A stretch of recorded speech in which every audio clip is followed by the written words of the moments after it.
Hello everyone. और मैं आपके सामने लाइव हूँ और मैं आज आपको एक बुक पढ़ रही हूँ जो कि हमारी rich dad and poor dad. इसमें एक चीज़ बहुत अच्छी लगी, बाधाओं को पार करना। तो बाधाओं को पार करने के लिए हमें इसमें बताया गया है कि क्या करना है। 5 मुख्य कारणों से कई बार वित्तीय दृष्टि से साक्षर लोग प्रचुर कैश फ्लो विकसित नहीं कर पाते। ये है 5 जो होते हैं 5 कारण जिनकी वजह से लोग अपना कैश फ्लो नहीं कर पाते, विकसित नहीं कर पाते। पहला है डर, दूसरा है निराशावाद, तीसरा आलस, चौथा बुरी आदतें और 5वां अहंकार। आइए इनमें से प्रत्येक को विस्तार से देखते हैं। कोई भी डर को पार करना, कोई भी पैसे गंवाना पसंद नहीं करता। निवेश में जिन लोगों ने कभी पैसा नहीं गंवाया है वे वही हैं जिन्होंने कभी निवेश किया ही नहीं।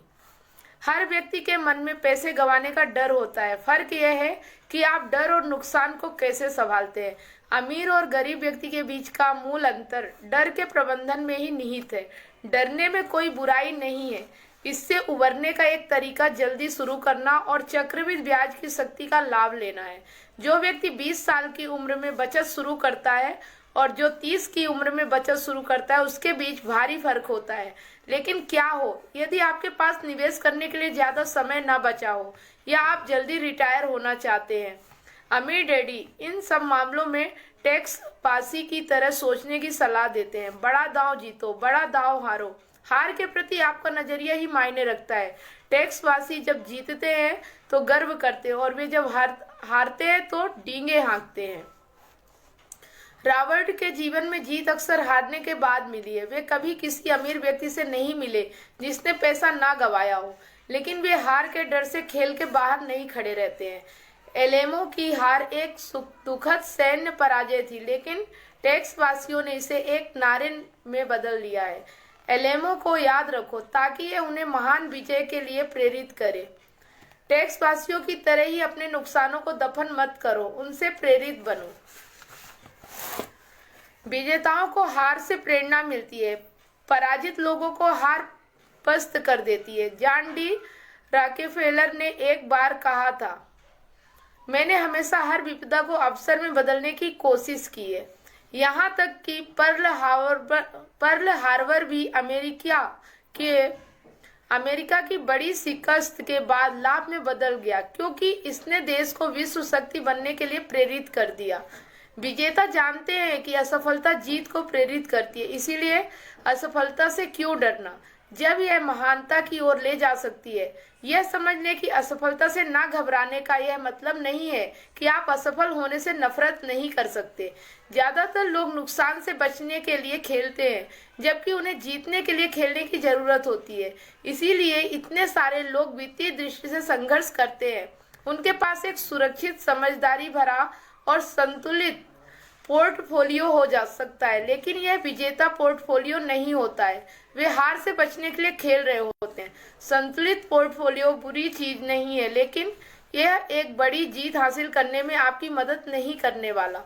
सफल निवेशक खेल को इस तरह नहीं खेलते हैं। आपको शुरुआत में थोड़ा असंतुलित होना होता है, लेकिन आपको एकाग्रचित होना चाहिए। अपने अंडे कुछ डालियों में रखें और उन पर पूरा ध्यान केंद्रित करें। अपनी संपत्ति वाले कॉलम को बनाने या बढ़ाने में मुश्किल गणित की जरूरत नहीं होती, लेकिन इसके लिए असफलता के प्रति साहस और सही नजरिए की जरूरत अवश्य होती है। निराशावाद को पार करना, चाहे यह हमारी खुद की आत्मशंका हो या दूसरे लोगों की शंकाएं हो, अक्सर हम उस शंका की वजह से काम नहीं करते हैं। हम खेल को सुरक्षात्मक अंदाज से खेलते हैं। नतीजा यह होता है कि अवसर हमारे पास से गुजर जाते हैं।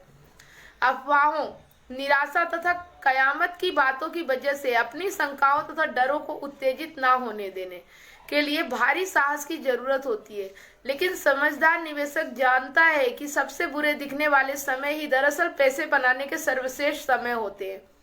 जब हर दूसरा व्यक्ति काम करने से बहुत ज्यादा डरता है तो वे ट्रिगर दबा देते हैं और उन्हें इसका पुरस्कार मिलता है।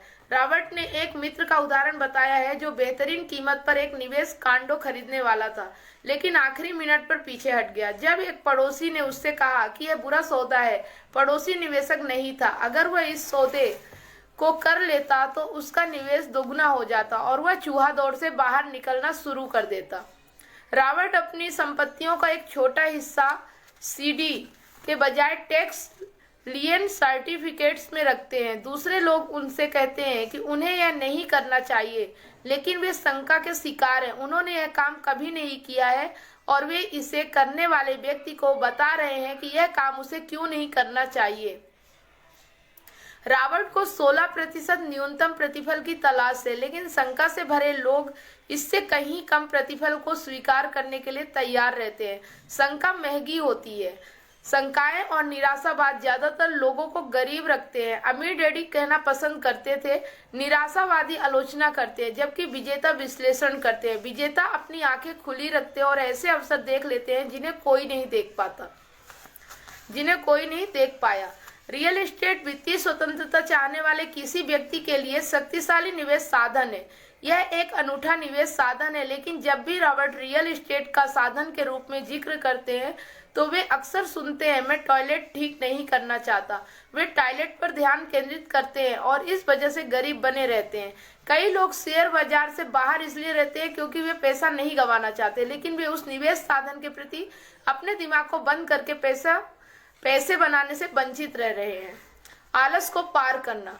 व्यस्त बने रहना आलस के सबसे आम रूपों में से एक है। इतने ज्यादा व्यस्त कि अपनी दौलत या अपने स्वास्थ्य या अपने संबंधों की परवाह भी ना कर पाए। इलाज क्या है? थोड़ा लालच। यह सुनना मुश्किल हो सकता है क्योंकि हम में से कई लोगों की परवरिश इस तरह हुई है कि लालच या इच्छा को बुरी चीज माना जाता है। मैं इसका खर्च नहीं उठा सकता, यह कहने की बजाय अपनी मानसिकता को बदलकर यह कर ले, मैं इसका खर्च कैसे उठा सकता हूँ। यह मस्तिष्क को खोल देता है और इसे समाधान सोचने के लिए विवश करता है। मैं इसका खर्च नहीं उठा सकता झूठ है। मानव आत्मा जानती है कि यह कुछ भी कर सकती है। आप कोई चीज नहीं कर सकते, यह कहकर आप अपनी आत्मा और अपने आलसी मस्तिष्क के बीच द्वंद्व खड़ा कर दे रहे हैं। मैं इसका खर्च कैसे उठा सकता हूँ से मस्तिष्क और आत्मा ज्यादा शक्तिशाली होती है। जब रॉबर्ट ने चूहा दौड़ से बाहर निकलने का निर्णय लिया तो उन्होंने पूछा, मैं दोबारा कभी नौकरी या काम धंधा ना करना कैसे बहन कर सकता हूँ। उनका मस्तिष्क समाधान सुझाने लगा, लेकिन सबसे मुश्किल हिस्सा उस पुरानी रूढ़ि के खिलाफ जूझना था जिसने ऐसे लालच का दमन करने के लिए अपराध बोध करने की कोशिश की। उस थोड़े से लालच यानी किसी बेहतर चीज को हासिल करने की इच्छा के बिना प्रगति नहीं होती। हमारा संसार इसलिए प्रगति करता है क्योंकि हम सभी बेहतर जीवन की इच्छा करते हैं। नए आविष्कार इसलिए होते हैं क्योंकि हम किसी बेहतर चीज की इच्छा करते हैं। हम स्कूल जाकर मेहनत से इसलिए पढ़ते हैं क्योंकि हम कुछ बेहतर चाहते हैं। जरूरत से ज्यादा लालच बुरा होता है, लेकिन थोड़ा लालच आपको प्रेरित कर सकता है। बुरी आदतों के पार जाना। सफल बनने के लिए आपको सफल आदतें डालनी चाहिए। गरीब डैडी ने हमेशा हर एक को पहले पैसे दिए और खुद को आखिर में, लेकिन उनके पास शायद ही कभी कुछ बचता था। अमीर डैडी ने हमेशा खुद को सबसे पहले पैसे दिए, भले ही उनके पास पैसे कम हो। वे जानते थे कि अगर वे कर्ज देने वालों और सरकार को भुगतान नहीं करेंगे तो वे बखेड़ा खड़ा कर देंगे। इससे उन्हें आमदनी के दूसरे रूप खोजने की प्रेरणा मिली। यदि वे खुद को अंत में पैसे देते तो वे इस तरह के उत्पादक दबाव को महसूस नहीं करते। कर्ज देने वालों को भुगतान करने के लिए अतिरिक्त आमदनी कहां से लाई जाए, खुद को यह सोचने के लिए विवश करके वे वित्तीय दृष्टि से ज्यादा शक्तिशाली बने। अहंकार के पार जाना।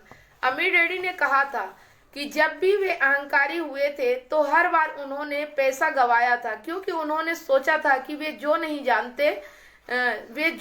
जानते थे वह महत्वपूर्ण नहीं था। कई लोग अपने अज्ञान को छुपाने के लिए अहंकार का इस्तेमाल करते हैं। रॉबर्ट ने अकाउंटेंट्स और दूसरे निवेशकों के साथ बातचीत में पाया है कि वे बातचीत में अपनी बात मनवाने की कोशिश तो करते हैं, लेकिन थोड़ा तर्क वितर्क के बाद यह स्पष्ट हो जाता है कि वे यह नहीं जानते कि वे किस बारे में बात कर रहे हैं। अज्ञानता बुरी चीज नहीं है। अगर आप अपनी अज्ञानता पर प्रतिक्रिया करके उस क्षेत्र में किसी विशेषज्ञ को खोजकर खुद को शिक्षित करते हैं। बाएं गोलार्ध का पल, आलोचना के बजाय विश्लेषण करने का चयन करें। निराशावादी आलोचना करते हैं लेकिन विजेता विश्लेषण करते हैं और उन चूके हुए अवसरों को देख लेते हैं जिन्हें दूसरे नहीं देख पाए थे। दाएं गोलार्ध का पल, नई आदतें डालकर पुरानी आदतों के पार जाएं, जैसे खुद को अंत के बजाय पहले पैसे दें। अवचेतन पल, असफलता का डर बहुत सारे लोगों को खेल के बाहर रखता है। इसके बजाय असफलता का इस्तेमाल सफलता की प्रेरणा के लिए करें, जैसा टेक्स वासियों ने एलेमो की स्मृति के साथ किया है। तो ये जो हमने अभी पढ़ा है ना, तो उसमें से जो हमारी ये आदतें हैं, 5 आदतें, इसकी वजह से हम कभी भी ज्यादा पैसा नहीं बना पाते। लेकिन अगर इन आदतों में हम विजय पाते हैं तो हम ज्यादा पैसा भी बना सकते हैं और जिंदगी में सफल भी हो सकते हैं।